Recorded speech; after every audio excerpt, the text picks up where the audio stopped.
One of the most bizarre stories that I've ever heard as a child was when Nate Newton of the Dallas Cowboys was arrested when police confiscated 213 pounds of the devil's lettuce from a van on a highway. That happened all the way in 2001. As a matter of fact, this is what the article looks like. But today we're getting a different version of that. And if you ask me, it's a little bit sadder because this man didn't have nearly the career that Nate Newton had. So before we get to the content, this video is probably going to get demonetized, so YouTube won't be able to make ad revenue off of this video, so they won't push it to a larger audience. You could counteract that by dropping a like on this video. And now that we get all of that out of the way, break!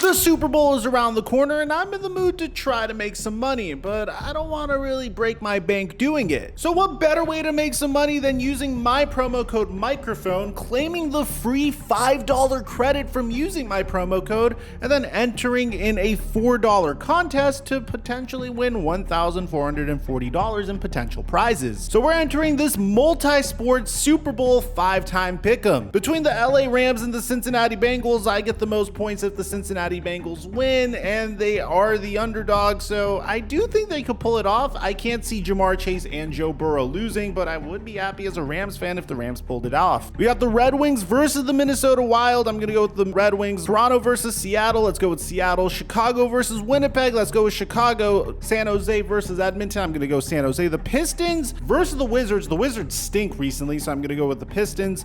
The Kings versus the Nets. The Nets stink recently. I'm gonna go with the Kings. We got the Thunder versus the Knicks. The Knicks actually really stink recently, so I'll go with the Thunder. We got the Portland Trailblazers versus the Milwaukee Bucks. No way Milwaukee loses that. Toronto versus New Orleans. I think New Orleans could pull it off. They just got CJ McCollum. We got San Antonio versus Chicago. Let's go with Chicago. Denver versus Orlando. Let's go with Denver. Houston versus Utah. LA versus Golden State. So these are my picks, man. Now make sure you use my promo code Mikerophone because you can enter this contest for free and make yourself some money by doing so. Or you can just click my link in the description down below. And thank you, Bounty Sports, for the sponsorship. Mic check 1 2 1 2. What's going on, everybody? Guys, without a doubt, the most loaded draft class of the past decade has to be the 2014 NFL draft. This draft class was absolutely loaded with Pro Bowlers, especially if you were lucky enough to not take a quarterback early on. This draft class is one of the most famous draft classes in NFL history. The number 1 overall pick was Jadeveon Clowney. The number 3 overall pick was a draft bust by the name of Blake Bortles. Sammy Watkins went number 4 overall, but after that you got Khalil Mack, Mike Evans, Anthony Barr, Taylor Lewan, Odell Beckham Jr., Aaron Donald, Ryan Shazier, Zach Martin, CJ Mosley. This draft also provided great storylines in the form of Johnny Manziel. I mean, we didn't even get to the second round yet where we got players like Derek Carr, Joel Bitonio, DeMarcus Lawrence, and of course Devontae Adams. So for the most part, you guys know that this is one of the most loaded drafts in NFL history, save for the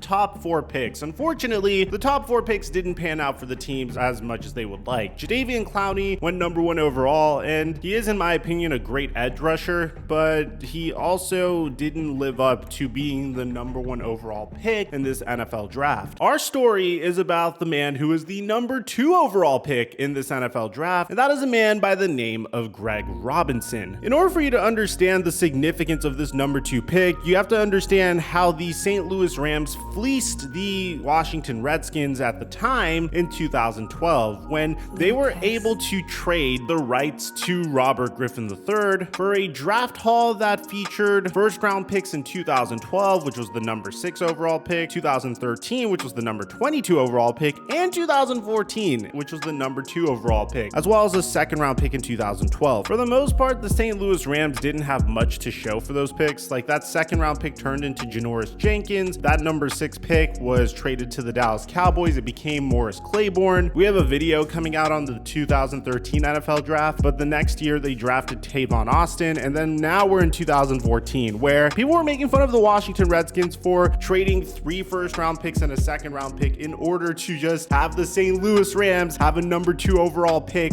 once again. The St. Louis Rams decided to get some protection in the form of a man by the name of Greg Robinson, an offensive tackle out of Auburn. Now, I have to admit, coming out of Auburn, Greg Robinson looked like an absolute freak of nature. I mean, this man was 6'5", 332 pounds, ran a 4.9 40-yard dash, and was able to bench press 32 reps. He's everything that you would want in a man that will protect your blind side for years to come. He was immediately signed to a 4-year, $21.28 million contract, and also got a $14 million signing bonus. And to be honest, it just never really worked out for Greg Robinson. In 2016, he showed up to training camp overweight. In 2017, the Rams decided to sign their current left tackle, which is Andrew Whitworth, and moved Robinson to guard. Then they would move him to right tackle, and then eventually they declined his 5th-year option and he became a free agent. He jumped to the Detroit Lions and then the Cleveland Browns, and as of 2019,